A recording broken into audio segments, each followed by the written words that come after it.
and welcome back to the Old Moon Podcast, episode 23. It is this week. We are joined by an interesting looking Tiltus today. We'll get to that in a moment. I am your host, Blue Squadron, joined as always with Jay. Hello. Oh, is it intro time? Oh, hi, Yeah, I'm Dehkia, VT. Yeah. V before the T. I'm an Awakening Whistle main with 760 gear score. I do a lot of endgame PvE content such as Olin's, the dungeons, and soon we'll be checking out Ulukita. I had no idea that the patch was early. I was going to say checking out Ulukita tomorrow, but I guess we're checking it out today. And welcome to the Old Moon Podcast, episode 23. Yes. All right. And now we have special guest, the boy wonder. I have him scaled down for size on my stream. Is that a reference go to ahead. My name is Tiltus, guys. I grew some hair, some may say. Okay, that was a good jab back at him, the poor guy. I'd be shot calling. No big deal. Anyways, my name is C Zane and or Charlie or Zane, whatever's cool with me. I used to be the better brother. Zach doesn't stream anymore, so I'm now the only brother, quite frankly. That's right. That is right. I play Suckash for the majority of the time, but now I'm on Ninja. Yippee! I play Ninja. Sheesh. Okay. Yippee! Yippee! Yippee! Yeah, no, he just threw Zach under the bus. No, I did not. He announced it. There's no throwing anyway. It's all right. It's all fine. It's all good. You heard it here first. Just literally just throwing him down there. All right. There's actually there's so many things that are happening in the game this week. Now we want to lead this discussion off today with the end game direction, since we just released the new end game content, and it's actually already live as of the podcast going live just a few minutes ago. The patch is relatively new, right? It's only like an hour old. Yeah. Yep. Yeah, so it is actually live. We have the Dehkia or the I'm blanking on it. Ulukita. You got it. Goodness. I'm thinking, yeah, I got it. We have the Ulukita end game spot. It is the red zone, as we discussed. Super end game spot. Honestly, it technically counts as content for all players, because now all of those PvPers are not going to grief the rest of us in our normal grind spots. This is a huge W. But we wanted to talk about end game direction first. So I'm curious to Zane, since you are the special guest, I'll let you lead us off. The end game direction that BDO has been taking lately has definitely been pushing more in like a PvE direction, but like, is there a particular direction you'd like to see them develop content for, like specifically end game players? I think what they've been doing, like Dehkia and stuff, is fun, but like, I don't know how to properly explain it. It's like not, I think the replayability of it isn't there. And I think that's what the issue is, because like you're grinding these spots, right? They're hard, which is cool, but like it feels like for the majority of people, including myself, if I'm not on like Wusa or something like that, then like I can't really play it, like properly. Or I'm self-inting myself with like trash loot, or like me dying and losing ultimate Macalods that definitely did not happen last week. And I definitely did not like slam my keyboard, and I was not like upset. I wasn't on Wusa, by the way. I'm just throwing it out there. But it does, I feel like in that sense, it doesn't feel very like rewarding.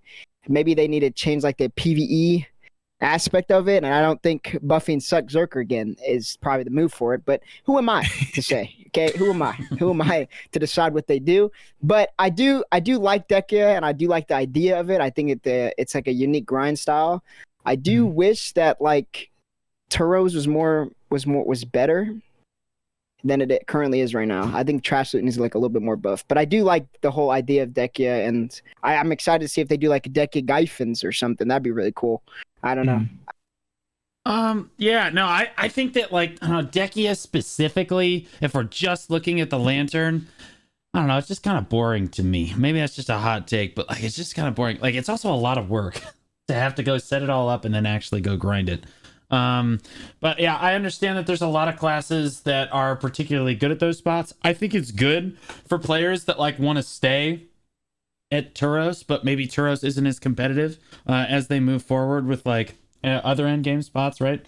They can keep staying at Turos for longer, and just their gear will help scale into it. I don't particularly enjoy the content a whole lot, mainly because it's just a lot of work, but I know that Jay is like the Hi. foremost expert and loves Dehkia's lantern. So Jay, why don't you tell us your opinion on I that? do. I do like Dehkia's lantern. So it's kind of like they made the spot that I love so much have so much more, at least for Olin's Valley. I think it's just I don't know if they could have done it any better for Olin's Valley, to make it sort of like it had this sort of like raid mechanic esque feel, where there's still a lot of risk and there's still a lot of reward, in the form of Deboreka earrings. I'm actually planning to do a big enhancing session maybe sometime, I don't know, in the next 2 weeks, for a pen, so watch out for that. But yeah, I really like the Dehkia's lantern. I wish like more spots had that feature, like as Suzanne was talking about. Upper Gyphins would be a really cool Dehkia spot, just to like add more like party content. And speaking of party content, I think in terms of direction going forward for endgame content, we know that from the boss splits, they can make bosses with really difficult content. And I think something they haven't touched on in terms of endgame content yet is, I think a lot of people, or maybe it's just me, but I think raiding content in BDO would be super popular. I feel like Ataraxian overall had a generally positive reception. And if they were to make it a bigger and better version of it, I think it would also have a very positive reception. There's this one argument that it always makes me feel, how do I word it? Annoyed, where the person says, "Oh, I don't like content locked behind party content." And like, fair enough, I agree that sometimes it's hard to find people to do content with, but at the same time, playing with other players.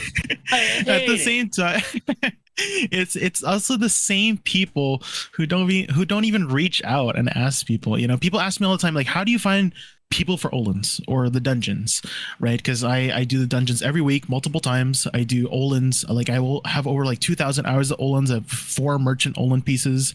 And so people ask me all the time, like, how do you find people? I'm like, I ask people. There's no rocket science behind it. It's no. It's super secret, but I'm gonna let you in on it. 760. Okay, 760 gear score. No, it's that simple. Not just my gear score. 3 easy tricks. No. It's streamer privilege. Yeah, just reach out, guys. I promise you, there's no rocket science behind. Just reach out. The worst they can say is no.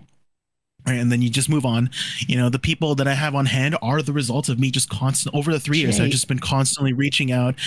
They don't suddenly come out of my ass. In fact, they actually come in. You just compared it to trying to approach a girl for the first time. Like the worst they can say is no. No, I assure you, it can get far worse than that. I assure you. Really? That was brutal. What are they gonna say? I don't want to do Olins with you because you're at 760 gear score. I'll tell you. All right, I'll give you an example right now. So first time I went up to Choice and I said, "Choice, you want to do some Olins?" I tagged a Shy, and Choice said, "Okay, I guess." He like stumbled into his sure, right? We get through this whole hour. I think I'm doing a great job. I'm doing the pulls and stuff. We get to the end. And then he goes, "Yeah, I think that's it. It's going to be it for me tonight. Good grind, guys." And I could sense this like hesitation in his voice. And then like 25 minutes later, he thinks I'm not here anymore.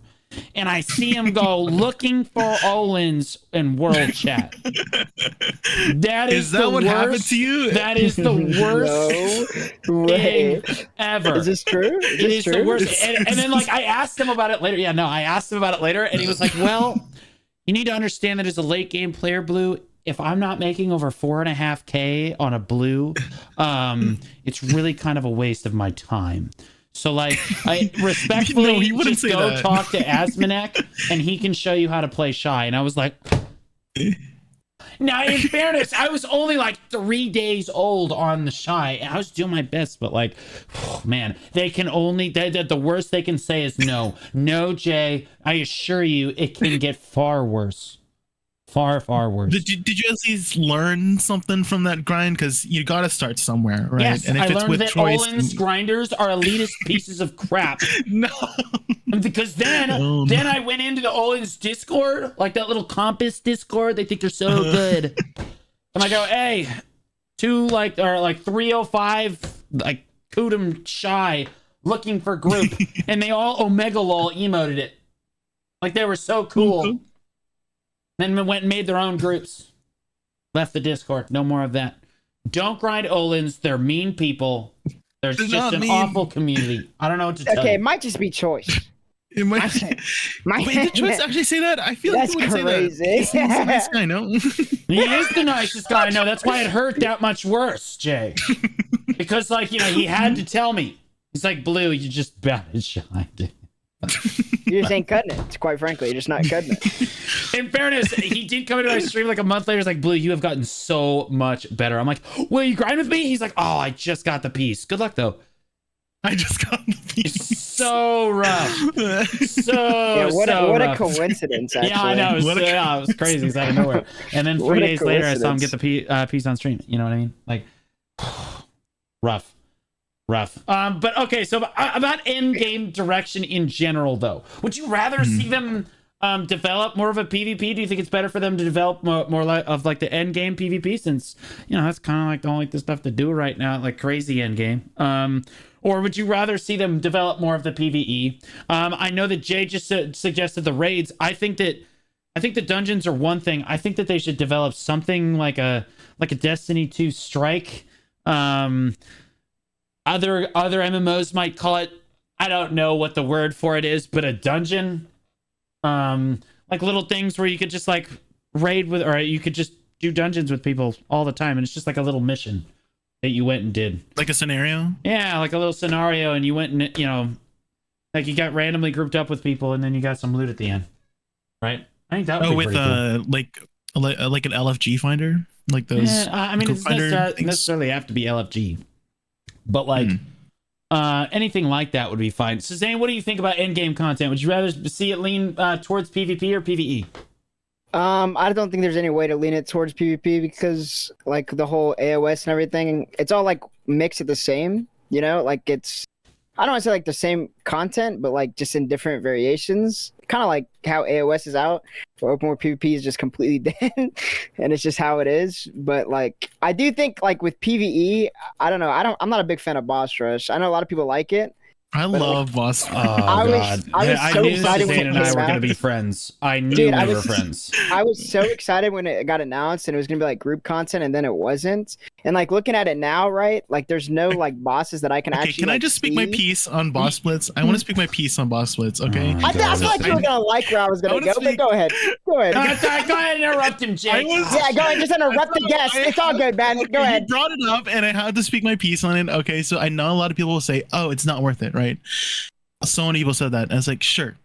I agree with that statement for the time and effort it takes to complete it. Okay, the rewards have not been very good. I admit that now. But what I did notice that it really tested players on their mastery over their class. And as a player in general, I personally found that my understanding of the fundamentals of my class in terms of movement, positioning, and reaction times have been so much better since this content was released. Like whenever I do Olins now, like Dehkia's Olins, there's always somebody that dies, and it's not me. Right, I've started finishing my C7s clears faster and faster each week. He's playing a different game than us. Yeah, I'm playing Awakening. No wonder he likes it so much. You know what I mean? Like, okay, just the other week I completed all my C7s in like an hour and a half on. Oh my god, an hour and a half. Go ahead, say that again, bro. I did it. I finished on an hour and a half on stream. So I know a lot of people play BDO like in hack and slash, right? And where you just press your buttons and pick up your loot, but you can't do that with the boss splits, right? I can compare the boss splits all the time to this beloved game that I love so much called Monster Hunter from Capcom. And that game really taught you the sort of consequences of the actions you take, right? If you start swinging your greatsword at a monster that's attacking you, you're going to get fudged up, right? And the same thing applies here to the boss split. So it really teaches you to understand what you should and should not be using in terms of your skills and abilities, and forces you to think and it forces you to think more proactively. You know, I know certain classes and specs perform better than others, but regardless, I do truly feel that if you can overcome a boss that your spec or class has been having a lot more trouble with than other classes, you'll definitely walk away being a much better player of the game. So that's my take on it. Okay, so as I was saying, before I was rudely interrupted by some Rusa player that just loves the new content because it's just so catered to his class. Anyways, okay. I don't remember what I was saying, quite frankly. But anyways, I digress. The whole boss rush thing, it's not that I dislike it. I think the idea of it is really cool, right? But like for the time invested in it, not everybody can clear bosses on C7 in an hour and 30 minutes like JQ can. Okay, I don't know. This guy's been doing it nonstop. Now, me personally, as a normal player, I haven't done my bosses in about a month, quite frankly. Nor will I ever probably do them again because I have to go across the gosh darn fucking entire continent to run over to each boss. You can just use the Magnussi. Yeah, oh, I'm so sorry. Okay. I can't be fucked. Yeah. This is what I would like, okay, for me to do my bosses, okay? Now, I'm not saying I would do C7s. I can't be fucked with that, okay? Quite frankly, I'd probably do C4s, if that, to be honest. Maybe even lower. No, you're running the C1s. You're just speed running them. You're speed running them. I'm like, you don't even have the right orbs. Yeah. It doesn't matter. I'm like, oh shit, 20 seconds? I'm crazy. That's right, baby. Hour and a half I'm my ass. bonkers. We're going to bang this out. Yeah. But 2 minutes.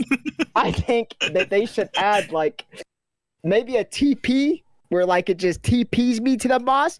That would be really awesome. Kind of like how Pit of Undying, I haven't done that shit in forever, but kind of like how Pit of Undying has where they TP to the pit. Why can't I TP to the boss? It should. So that you can appreciate the scenery on the way.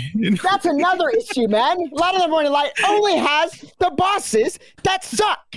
That's all I'm saying, man. That Morning Light is pretty. It's so pretty. It's unbelievable. That region's so nice. I remember the first day I did a 28-hour stream. I was having so much fun in Land Morning Light. I even did my journals. That's how much I enjoyed the content. That's what's so crazy. Wasn't that people a were like, "Whoa, no." I just did a 28-hour stream just because. I was having so much fun making all that money. Like it was just it was the most fun. I enjoyed the content so much that I just could not put it down. I was having so much fun. Now, mind you, I might have skipped through every single bit of story that was in the game, quite frankly. But I did appreciate the scenery, but I also appreciated the bosses a little bit. The bosses. It's because you read really fast, right? That's why, right? Totally read. The Flash reads slower than that. I actually mute it when I even hear them talk. Quite frankly. Whenever I hear. Have you ever changed the languages? Change it to like if you change it to Japanese, they actually sound really cool. You know. Change it to Japanese. No, you can change it in Korean because it goes faster. Yeah. Don't get it twisted. Yeah, I'm actually changing my audio source right now. All right, so I don't know, Jay. Do they? I don't know. So both of you they guys just sound think cooler. PvE is the end game direction that we should be going in here. I'm not saying we should be, but that's where it's heading. Biased answer, yes. As a non-biased answer, that's where it's going. As a PvE late game Wusa player with absolutely no stock investment into it, Jay votes yes. I can't wait till it gets nerfed, and then Jay will still be on it.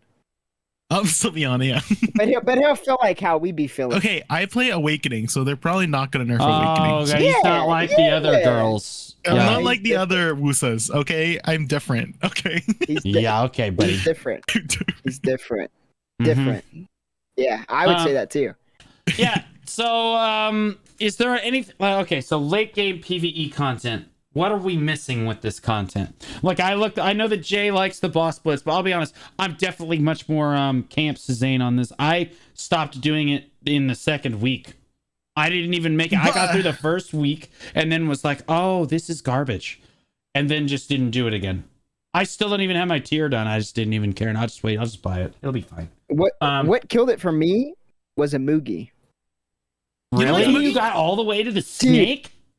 Dude, because you might not know this, but I think me and Jay had a conversation about boss splits, and he was who I was most excited for. When he got announced, Moogie was like the boss that I was like, dude, that I'm gonna love doing this boss. It's gonna be so fun. And then he sucked. And he absolutely sucked. And people were like, whoa, because he's too hard? Yes! Dude, he has so many silly mechanics while he blows my back out every time we play. It's crazy. I can't beat him. Quite frankly, I cannot beat him. That guy's crazy. I think he's a ass player. I think Duoxony is harder than Imugi personally. I'm not disagreeing. Have you done Duoxony? Not past C5. I've seen people do it. He doesn't even know what you're talking about right now. Is the big black bird. No, not that's Oductiony. Yeah, you don't even know who he That's is. you don't even know.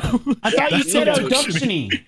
No, I said Duoctiony. It literally okay. There's a Oduoctiony. difference. It's there's a difference. Yeah, Oductiony is the bird. Duoctiony is the big Go ahead, say it.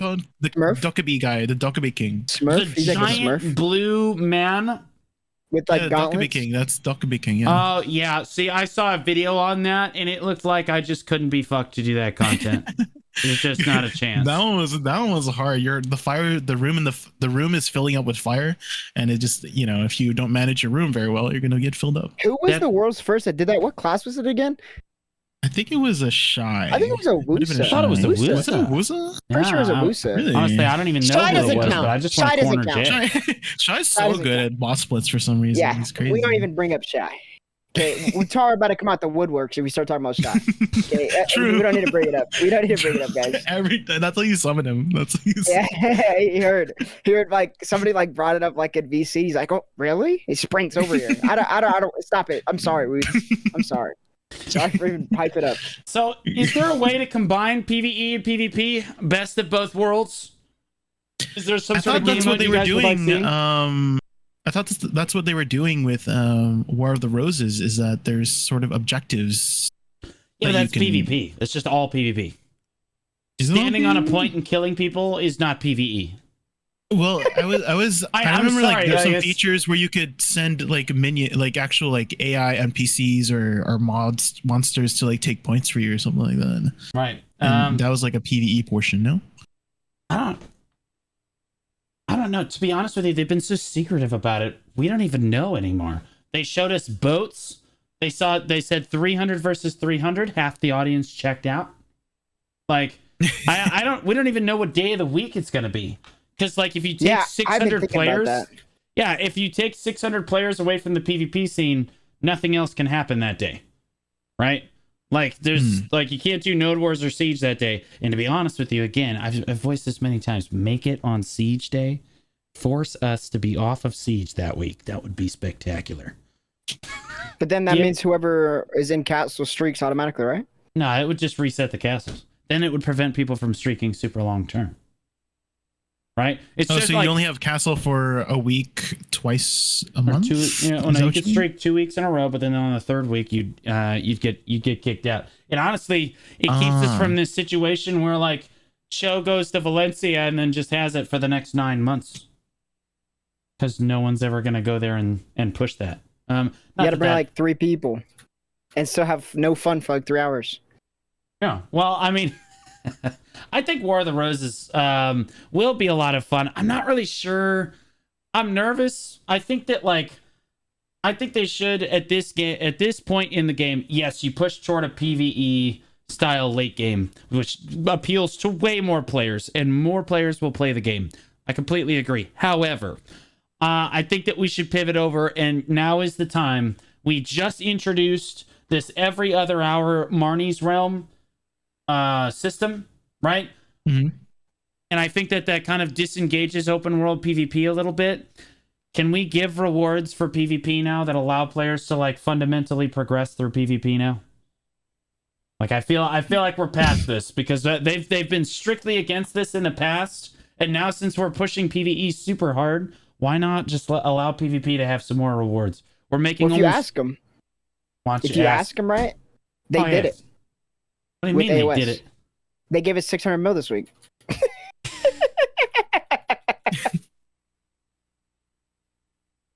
That's a lot of money. I was thinking he was gonna give me some. I'm like, oh really?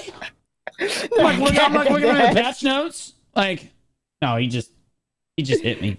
He did me dirty. If you ask them, they did. Oh my. Yeah, I mean, like, what's your guys' opinion? Do you guys like the idea of getting PvP, like, much better rewards? Like, a player. Okay, so when bartering came out, they said that bartering would be like this. Okay, you could just live on the ocean and progress solely off the ocean, no problem. Do you think that a player should be able to just PvP and be able to progress all their content or all of their gear? Honestly, why not? To be honest. I mean, I'm not against it, but I just don't know exactly how they would do it. Are you necessarily against? I think like 600 mil an hour for PvP. definitely not against that, but I'm just a little bit. I think what I'm thinking is that they're really scared of adding anything that could potentially be, I guess, exploited in terms of rewarding people for killing other people or like PvPing other people. Because when you deal with people interacting with other people for rewards, that's when people find creative ways to find loopholes and whatnot, whereas it's not so much there when you're dealing with PvE. And so that's what I'm thinking. Like if I were to put myself in like a dev's shoes of why like I would feel scared to add anything that could do that, I guess they need to think harder. Like if I were to put myself in the shoes of the consumer, I guess that's the problem that they need to solve, and they guess they haven't solved it yet, right? Yeah, I mean, I guess so. Suzanne, you already kind of voiced your opinion a little bit on it. You said, "I don't see why not." Do you have any sort of input beyond like, yeah, sure, just let the PvPers have their thing? Would you do it if all you could do? I would personally do it, but I do think, as like the smart fellow that I am, that the likelihood of it is very low because of the fact that the game is catered towards Korea, and that's just how it is.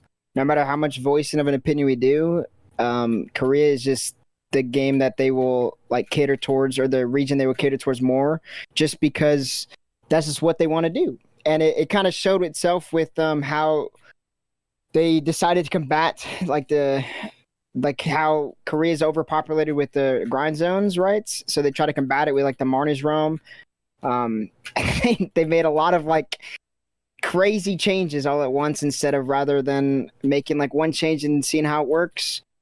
But I also found out, if you did not know, that Korea has less servers than we do, which I think is interesting. That they decided to add Marnie's realm as like a solution instead of just adding more servers. But I do think adding like PvP as an aspect to the game of like making money isn't like a bad thing in theory, and I don't think anybody would disagree with it, but I don't think it'll ever come up in conversation because of the fact that in Korea they don't really PvP at all. Or as much as we PvP in Korea. And the Dehkia's Lantern was not Dehkia's, the Marnie's Realm was not introduced just because KR didn't have enough servers. It primarily was introduced because they didn't want to lose a bunch of new players to people forcing others into PvP. And to talk about what Jay said for a moment, I think that like if you're going to reward people for PvP, it has to be consensual PvP. RBF. Like obviously you can't reward people for not non-consensual PvP. It's a great way to lose half your player base. But like I think that rewarding people, I think that just allowing people to go into some sort of game mode, I don't know. You could give AOS, right? Like 500 mil an hour, and I wouldn't even blink. But then how would you dictate if you made that money that hour? By points you won or games you played? Because you could just int the game over and over again and just give money. Well, I mean, they can punish people for inting elo though. Like they can easily punish you for inting elo, and they can easily make it that it's weighted towards winning, right? Like, or it's weighted towards damage dealt and all the other stuff. Like if you get MVP, you make more money, right? And since it's random matchmaking, you could easily, I don't know, I feel like you could balance around this really easily. There's always going to be like, but what if they're going to exploit? Of course, people are going to try to exploit the system. You just figure it out. You know what I mean? You can't be scared to introduce content because people are going to exploit it. They're always going to exploit any content that you release, even the content that we got today, which is this new zone. I'm sure it's can we exploit it and how? I don't know how yet, but we're going to figure it out. I mean, we have plenty of people talking about Dehkia's Lantern now and how Wusa is really bad. So I'm going to transition over towards that. We did touch on it a little bit before. And Jay, I'm actually curious what your thoughts on here, because there's actually been a lot of community videos and outcry about Dehkia's Lantern just being stupid. It's breaking the game. Some classes are just better than others at it. And like, I don't know. Is it just me? I feel like this is the same as other content in the game. I mean, like there are some classes that are just objectively better than others at PvP at other PvE, at Dehkia's Lantern, at the boss blitzes, right? Like some classes are way faster at doing some of the boss blitzes. But like, is Wusa, since you are a Wusa player and a filthy, filthy meta abuser, is Wusa just that much better than the other classes that it just needs to be nerfed, or the content needs to be changed in some way? So here, I think when it comes to BDO overall, there's always going to be this fancy new class that comes around that's going to just be really strong. We saw that with Megu coming in, and you saw what happened with Megu, right? Metas change all the time. Classes will change all the time. I always tell my viewers that don't be afraid to try out new classes, whether it's bad, whether it's good. You don't know what's going to happen in the future, whether it's going to be buffed, whether it's going to be nerfed and whatnot. Just play it right now. If you want to play it right now, if you think a class looks cool, play it. You should prioritize your fun with it. And if you think you're going to have fun on this class, play it. As for Wusa specifically, I do think it's a strong class, but for the most part, like, there's, again, as you put it before, there's just going to be classes naturally that's going to be better at certain aspects of the game, whether it be for PvP, whether it be for PvE, right? And then some classes are going to shine more than others at certain points of the game. And right now, the spotlight is on Wusa. Before, where was it? In 2019, it was on Mystic, right? And then in 2020, 2021, it was Wizard, right? Wizard. I'm pretty sure you guys saw Succession Wizard from 2020 to 2021. Oh my god. The light has always shined on Wizard, just to be clear. Oh. But yeah. Well, the light shines a lot on certain classes at certain points of the game. And again, right now it's on Wusa. Maybe in the future it's going to be on some other class, right? So I think we can't predict the future. Just play whatever you want to play. If you want to play Wusa, play it. If you don't want to play Wusa, don't play it. So that's my take on it. But do you think you don't feel like it's too busted? You feel like it's just this is just standard. Like some classes are just going to be. I think it's strong. Yeah, I think it's strong, and that's fine. Like for me, like. It kind of irks me when people call me a meta user, but it's like I am clearly all right, to be clear, I know you're joking, but there are actually people who are like super serious that I'm meta user. For me, I picked Wusa purely because of the aesthetics and playstyle of it, right? I always make this argument that if I really care about the meta and if I really cared about clear efficiency in PvE, I would not have mained an Awakening Witch from 2018 to 2022 until Wusa. Testify, sister. Right? Yeah. Right? Most people can agree that Awakening Witch was trash in PvE from 2018 to 2022, and it got way better in 2023. They buffed her so much to the point that I think it even competes with Wusa at this point, to be honest. And so, for some places even better. Like, I don't know if you know about keep us out of this situation. Do you want to hear like do you want to hear like the awesome things that Witch can do now that Wusa can't? No, we don't need to touch on that. Jay, turn your mic. Jay, turn your headset off. Is that a no? Okay. Continue. Microphone. Go ahead. No, this is good. Go ahead. No, continue. Yes? Jay, we're losing you. I'm so sorry. I'm not. I can hear you, Jay. I can hear you. Do you think they might nerf it? Okay, there's this weird interaction in Dehkia's Olens that was found out because somebody was I think it was Choice. Choice was PvPing with a bunch of people in Arsha, and they found out that for every person that's aggroed at Dehkia's Olen, more minions spawned just naturally, right? And this includes Red Orb from Witch. I knew he was gonna say it, dude. I knew. If you just put if you have a class with a Red Orb like Wizard or Witch at Dehkia's Olens, you just naturally get more minions. So I don't know if they're going to change that or if that's like intended, but you just get more trash overall. You just get more minions. You get more kills overall if you're just a Witch at Dehkia's Olens. And Red Orb can also be used to double pull Ash Forest as well. So like there's so many cool tech you could use with Red Orb. I don't know if that was intentional. Maybe it is intentional, but it's an interesting interaction that players found out. In and of itself, you know what? Does make Witch better than Wusa at these places. You know and what? That's what I'm saying is that certain classes will be better. I think the Lantern is great. Yeah. I've reconsidered. I think the Lantern is super, super great. Jay, you have a party going right now, or are we on the way together? Okay, so I do have a question. Do you think with the introduction of Dehkia as a whole, do you think that the gap between PvE is bigger? I think it is.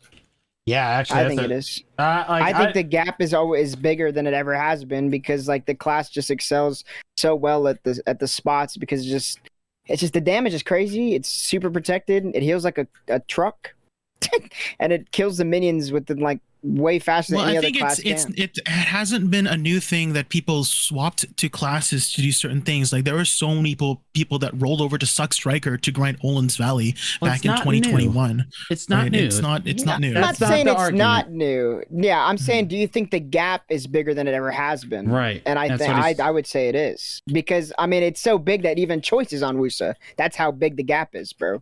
that guy live or dies on Zerk, and he knows how much like ahead Wusa is compared to his Zerk, and how much easier it is to play. No offense, obviously. I mean, it's a very easy class, very easy to pick up, of course, right? I even played it. I think the class is really fun, right? But I do think the gap between Wusa and like any other PvE class is very, very big right now.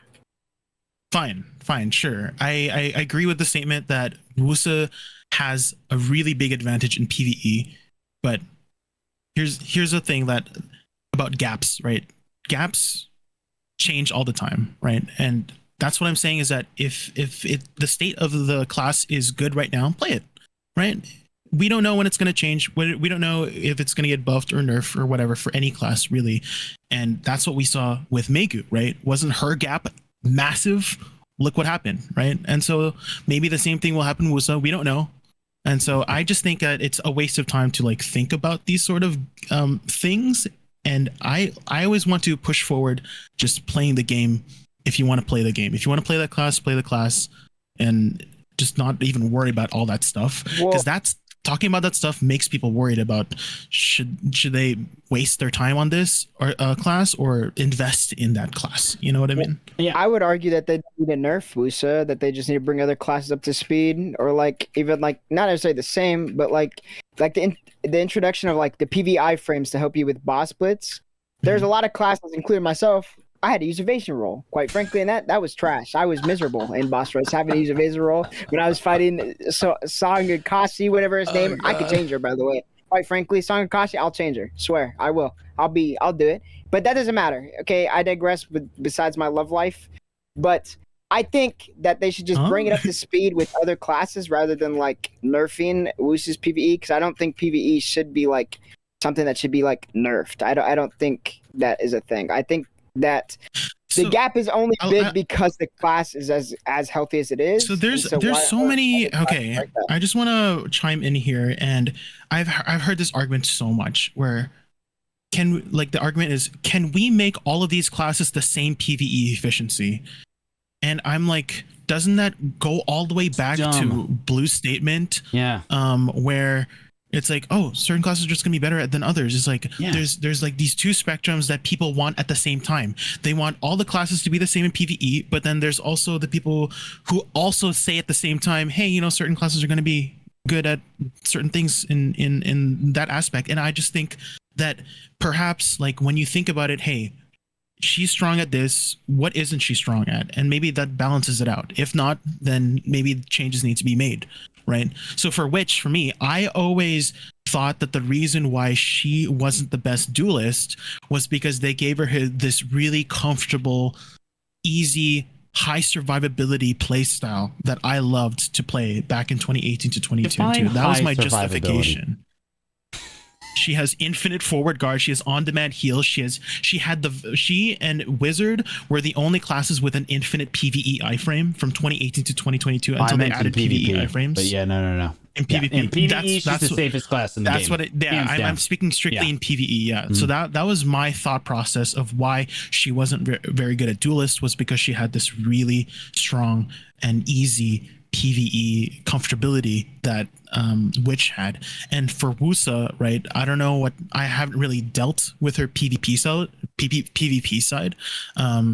But do people talk about her PvP? Is she doing well in large scale? Is she doing well in 3v3s? Is she doing well in 1v1s?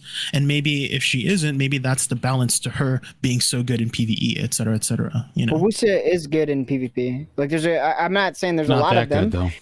But there's a couple like really good Wusas. I mean, people can argue that they're just really good at the class, which is probably true, because I do think the class as a whole in PvP takes a lot of skills to play it. I think any class can can be that one person, right? There's this one person that's just really, really good at that class, you know. And so there might be outliers, but there's obviously like certain classes that really shine. Like I don't know if you've been seeing the AOS boards, but Draconia is there was I think it was in the Chinese service or Japanese service, but there was a Draconia who was over 3K rating, which was the first time anyone's ever reached 3K rating, and the top 3 were all Draconias, and the number 2 Draconia was like 2400 rating. And so yeah, again, there's just gonna be hey. Why is she so strong in PvP for like 3v3s and stuff? Oh, the other balance is that she's crap in PvE, right? Or I don't want to say crap, but she's not the best in PvE, right? So that's what I'm thinking is like, if this class is good at that aspect, right? Then she's balanced out by being bad at this aspect, right? And that's what I'm thinking Wusa is, and for Witch is, and for any other class is. And so that's why my thought process is that it's okay that she has this big gap, is because she's not as good as in certain aspect as this aspect. You know what I mean?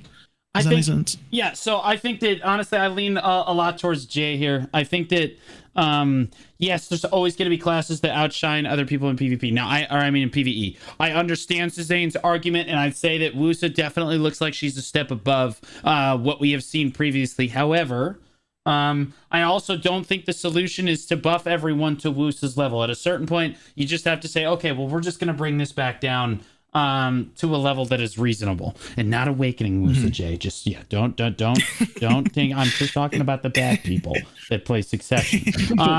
But I really do think like at a certain point when a class has a big gap like this and it's really just one class, don't try to bring everything else up to that level. It just basically increases the inflation within the game, and we get this ridiculous Cronstone change. That kind of stuff suggested. I think that like there is a certain point where it's just like, all right, well, nerf that just nerf that down. You know what I mean? If it's just that much stronger, nerf it down, but keep it better. I think that Wusa, it's okay that Wusa's better, but bring it down just a little bit. So it's only like, it's just a bit better. There's always going to be, I think it makes the game way more interesting when classes are better at certain things than other things.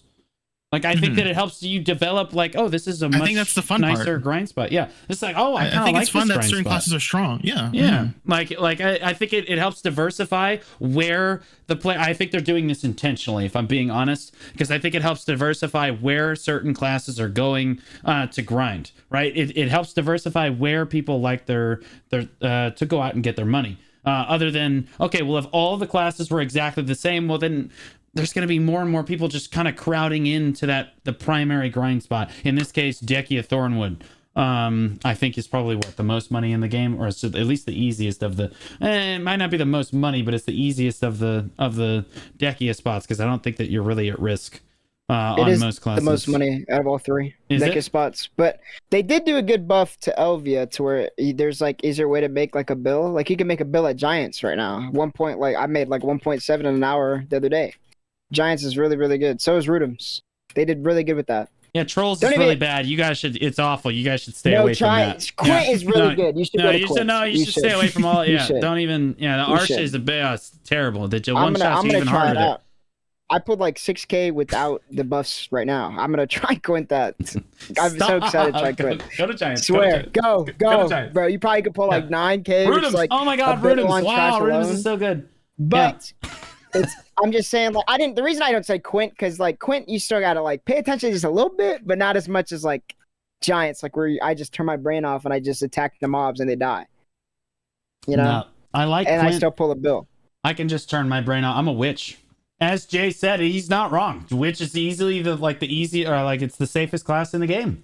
In PvE, you got Red Orb, you have a PvE iframe. We've had, honestly, you guys are all new to this whole PvE iframe situation. Witch has had this forever. This guy is just we've had it since the beginning. We just dash around like idiots, you know what I mean? Like you're just dashing around. You basically have infinite stamina too, because you can do it like forever, for like minutes at a time. It doesn't matter. You got heals, you got PA, you got all kinds of stuff. But yeah, I really do think that it makes the game interesting to have certain classes that are better at, the various grind spots in the game, and it helps people develop where their favorite grind spot is. I think if everybody made the same money all the time at every grind spot, I think it would just make it way more dull, and I think it would make it less engaging. As Jay said before, he found it more engaging. He's the PvE player here. Of the three of us, he definitely plays more PvE. And when it's more engaging for Jay to do that boss content, because it helps him like, all right, I want to sweat on my class. I want to get super good at this, and I'm going to get a higher trash rating, right? But if he goes to Olin's and he knows, okay, I can only make this much trash because the devs have made it so, right? Because it's basically standardized across everyone. I don't know. I think it kind of sucks the fun out of it a little bit. I don't want them to all be like completely up to speed. Like I do think that there needs to be like a king class, right? Like because there will be, even if they like hypothetically buff classes, right? But I do think, I don't know, I'm in the middle because I don't know how to feel about like if they nerfed Wusa, like what would Dehkia Thornwood look like? You know, I feel like it'd be really, really hard to grind there. Maybe it should be, you know, I don't know. Because if they happen to remove like Wusa and like how easy she is at Dehkia Thornwood, and you kind of just can just turn your brain off a little bit and just get like 1 billion an hour with like little to no skill. I mean, it's fun, I guess, but I don't know. There's like a weird way. There's no proper balancing. I think you guys are right on that part. There's no proper balancing, nor there will ever be.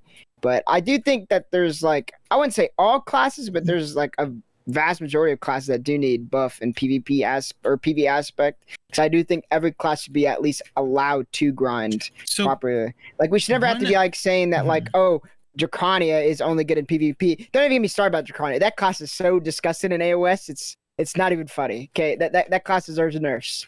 But when we get them, who knows, man? It's good. That's why another thing that I can't wrap my head around is people say that Korea dictates the nerfs, right? Dracania is good in every region. They look at every single AOS. They're good in every region. Why has it not been nerfed? Makes no sense, to be honest. But I don't know. I digress. I'm not going to rant about it. I could rant about it for an hour because I hate that class. Well, he plays Assassin.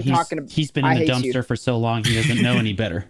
Yeah, I'm talking specifically Flowers. I hate that guy. One thing I wanted to mention about like when you were talking about like gaps and like PvE gaps and whatnot. Perhaps like different people's different opinions on the gaps might be dependent on the type of player that they're comparing it to. Like for example, I know like so many other, like I've grinded with other Wusas at Olin's, and let me tell you, there are some Wusas that just do half the damage as other, like I can feel it. They have the same gear, sometimes they even have better gear, but they're just not very good Wusas, and I can feel the damage difference. And maybe those people are like comparing it, like the not as good players on certain classes, they're comparing those numbers with like the highest top tier classes doing on those S tier classes or whatnot. Like for a really good example to put you guys in perspective is Kendia. Kendia is really amazing at the game, and he plays like Zerker, he plays Wusa, he plays Megu, he posts Dracania grinding videos. And when I look at his numbers, like I trust him to do his numbers because he's really good at the game. Like let's say I think he posted a video recently for Wusa, not after the Gyfin numbers, but like when he was doing his Gyfin numbers, let's say on Wusa, he was doing like 16K on Wusa, and then on Dracania, he was doing 14K. And then, people are like, oh, that's such a big difference, 2K trash and whatnot. But in reality, isn't that like 10-15% a difference? Is that like some people might think that's a big gap, but isn't that kind of where we want to be at? Is that like these top end players playing these different classes, maybe the difference that needs to be like the developers are looking at these numbers, hey, 10-15%, maybe that's a good difference for having this class Dracania being really good at PvP and then not as good as PvE. It's only a 10-15% difference between this top tier S tier class like Wusa doing PvP, whereas Wusa is not as good in PvP. How much is Wusa actually making silver per hour at Dehkia? At like the Thornwood, how much is it? Like 1.5 bill. I haven't really looked at the numbers at Thornwood. I've been mostly looking at like Gyfins and whatnot, but I could definitely look into that. But for sure, she is really good at Gyfins, but Awake Dracania is also only good at Gyfins. I think that class is only good there. I think that saying that Woosas can just turn their brain off and grind is kind of funny, because like Wusa is not a class that just turns its look. I played Wusa for like 6 months, and like Yeah, you can like kind of go on autopilot once you understand, but there's still like you have to proc the thunderstorms, and then you have to use this, or you have to turn on the thunderstorms, then you have to practice the Goonja, then you have to do that. Like there's actually things that you have to do. This isn't Suck Zerker. Suck Zerker, I can just get up and go make a cup of coffee. You know what I mean? You can technically just like put weights on the keyboard, but like Suck Lawn is like 3 buttons, right? Like I don't think that it's fair to say that Suck Wusa is like, okay, well it's brain dead. I think it is making the most money. I would say that it's roughly low to mid APM. I think it's easy. That's what I mean, is that like certain people will just play different classes at a different levels, right? That's what I was trying to make my point with like Olin's Valley, because I've grinded with a lot of Wusas who I can feel the damage not being there because there are certain mechanics that we have to push in terms of like HP, and they're just not able to, like, they just roll to it. And I can notice that certain people just understand the fundamentals of the class, and some classes and some people just don't. And as Blue was saying, that I don't think, maybe you think it's easy, CJ. Maybe you're an amazing Wusa. Okay, let's say you're an amazing Wusa, right? But there are other people who are not. They don't understand the fundamentals, and I think maybe you understand how you can play it easily, and the other people can't. And so I'm just thinking, like, I think that's where we're sort of trying to argue with, is that you're talking about those top end players always constantly being able to do these kinds of things is because they're just really good at the game, versus somebody who just wants to grind comfortably, who doesn't have to like turn your brain off. Like I think for Witch, you can turn your brain off and make amazing numbers, right? And so there's different classes for different types of people, you know? And so I was saying, and like turning your brain off for like how Wusa's the gap is there, because like, okay, I myself have personally, now I'm not saying, okay, I think the intro level of Wusa is there. I think it's really easy to pick up. Okay, like super easy to pick up. But I do get what you're saying, like there's a skill to it, I guess, if people don't know how to properly maintain their clouds, right? Mm-hmm. But as somebody who's grinded Dehkia Thornwood on Wusa and not on Wusa, as in like, for example, my hash, motherfucker's gonna say, I was gonna say hash you're sucks, comparing it to hash though, Zane. You're but comparing it to hash. There is a gap there though, isn't there? No, but of course, in hash, it's like you chose this. It's like 200 APM, bro. But like, you got to compare it to the other classes that are easy. Okay, but that's like, that's a user error. From what's still gonna, no matter what opinion you give, it's always gonna be personalized. I mean, you can look at a factual state of, do you think Wusa is better than every class? 100%, yes. But you could also say that's only better than every class because of how much the PvE damage is, or how easy it's picked up. Because it's not like, I don't want to say like people won't pick it up if it's super high APM. Like even if it's a good, okay, actually, yeah. Let's ask that. Do you think there's a class that's super high APM, but was super good in PvE, and it was rewarded by how much effort you put into the class? Yes, I'm not saying there is an example. Thing. Do you think Awakening Nova? Yes. I was going to say Suck Musa. For a really long time. Oh. Well, it's Awakening Musa. Awakening Musa is better now. Well, I know, but I mean, I'm talking back in the day. This was an example from back in the day when Suck Musa is like the higher APM you wanted to go, the more trash loot that class would give you. And not very many people went over to Suck Musa at that time because it was just so much work. They were like, I'd just rather do Suck Zerk, man. That's what I'm saying. So I think majority of the time, where people pick up a class or whatever, it's because the intro level is so easy to do. Now, I'm not saying they're going to be able to pull like Quindia does, or you do, Jay, yourself, because you're so experienced in the class, right? I wouldn't even categorize myself as you and Quindia, because I'm not. When I grind, I just grind because I want to grind, or I grind because I enjoy it, not to like pull the maximum. Like I don't really care about. You just want to grind comfortably, right? Yeah. And I do grind differently than other people. I grind based on what class I want to play. Like if I want to play a different class and I want to grind on Archer, even though I know it's abysmal and the APM's ridiculous, and I'm not Zach as Kip, that guy's a freak, okay?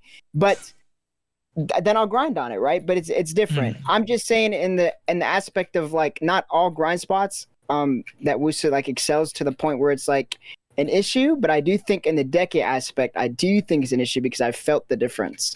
And you people could say that I'm just a gearlet, and I could agree with them, right? But if I can grind the class very, very comfortably on Wusa, and I don't need 20 more DP than I do on my like hash, or like if I were to tag a different class. That's what I'm saying. Always going to be that way. You struggle with that on DK all the time. I 100% understand that, but do I like it? No. That's what I say.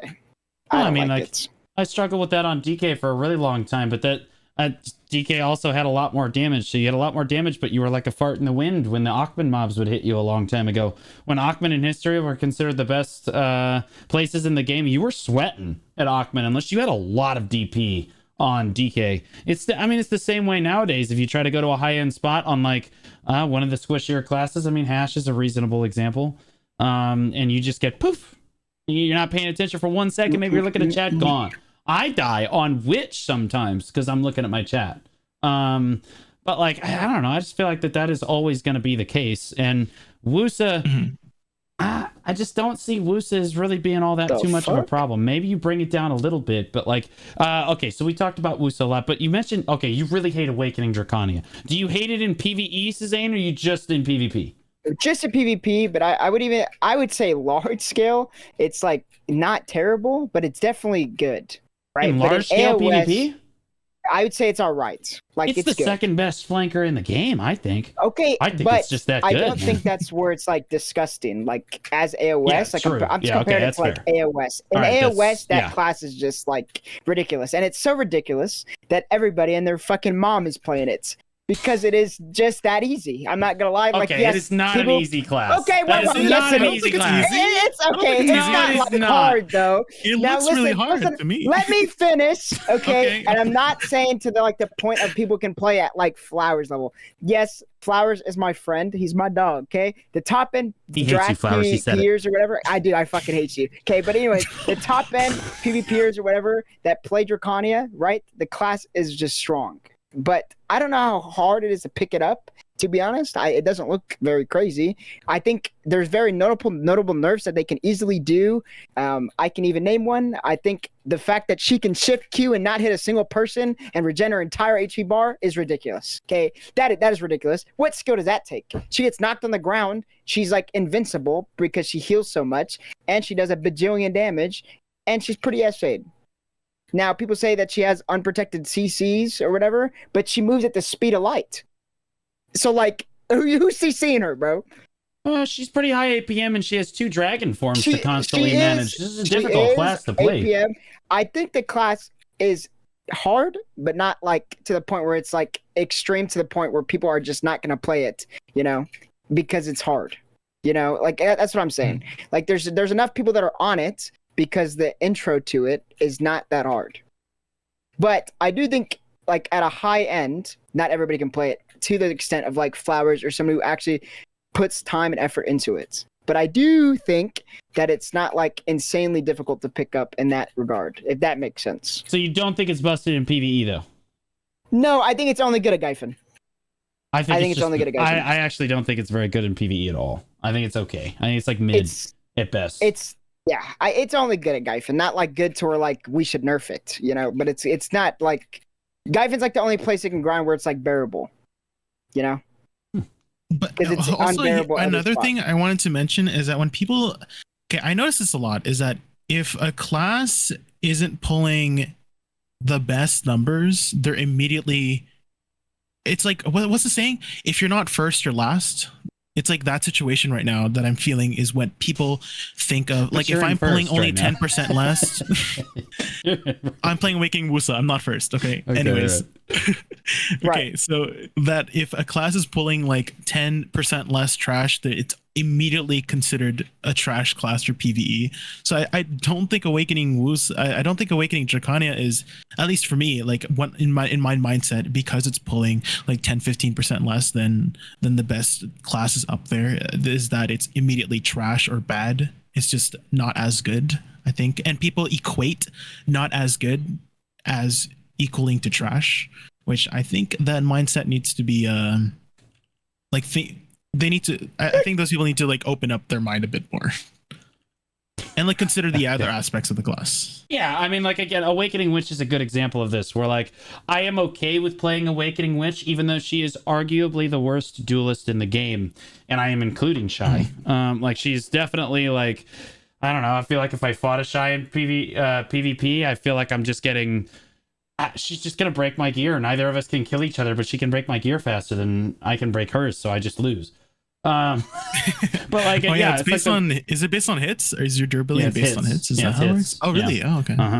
So I really do think that like Awakening Witch is a good example of this because she's really bad in duels, right? And she's just really bad in small scale. Even in AOS, you get an Awakening Witch on your team, you're like, oh my god, this guy. This guy's just a dumbass. Like, in PvE, she's really good, and then in like really large scale PvP, she's really solid, right? So like, there's a trade off, and I'm okay with being good at some things, but not good at other things. And I think that Woos is pretty good at some things and not that great at other things. Like, she's not super great at large scale PvP. She's okay at it. But like, I don't see her out fragging like a really good Sucklon. I don't think the Wooses are gonna out frag him. And I don't think they're going to outfrag the archers typically if they're actually, Torty, right? Torty's like if you're comparing him to like handsome. Yeah, he is. Go watch his new montage. Go watch his new montage. All right, geez, okay, all right. How handsome. Listen, don't bring up my boys. You think I'm not gonna suck? Wait, my bad. Let's go ahead. Wait, we've run out of time. Jeez, Zane, take your knee pads off. I already pre-latched them and everything. They're ready. That's all right. They're ready, man. I heard Torty. I got so excited. I damn near slammed my desk when I got up off. Let me tell you. Not with my hands, though. Yeah, that is going to be a wrap for the Old Moon podcast this week. Let's do our outros. Jay, I'll let you go first again. Hi, I'm JKoon VT, V before the T. I do a lot of endgame content, such as Olin's Dungeons. And now Ulukita, we're going to check out Ulukita after this, probably. I think we have a dungeon run after this as well. It's Charlie, and I'm happy to answer any questions about the game. You can find me over at twitch.tv/JKoonVT, V before the T. Right on. And our boy, Suzanne, the special guest. Hi, everybody. My name is Suzanne, the GOAT, if you will. But I play Suck Ninja or Awakening Ninja. I'm trying it out, but I'm a Suckash player. And I'm a meta abuser in Node Wars. So if you want to see that, let me know. Yeah. You catch me at twitch.tv/Suzanne with 2 E's. Go ahead. Suzanne with 2 E's. We got JKoon VT, V before the T. We got Suzanne with 2 E's. And then we got just Blue Squadron. Yeah, we're good. It'll change when I hit partner. It'll change when I hit partner. Right? That's all right. I think you still have an underscore, right? JY. You know what? Make sure you catch JKoon TV, T before the B. Yeah. At the end of this podcast. That guy sounds cool. It works. No. I can do that to you too. Season 1E. We hate VTubers. I hate them, quite frankly. Fuck a Ellie, VTuber. you I heard him. wouldn't. Clip it and ship it. You clip it and ship it. So we're always making content on this channel. We shot Call Siege on Saturday, which I promise you is crazy entertaining. On Sunday, we do our reaction streams. Monday night is Fun Day Monday in the PvP for Dummies. And then Tuesday is the Old Moon podcast, followed by the Patch Note Rundown, which is coming up right next. We're constantly releasing YouTube videos every single day on that channel. So make sure you check that out. From all of us here at the Old Moon podcast, you guys have a great rest of your week.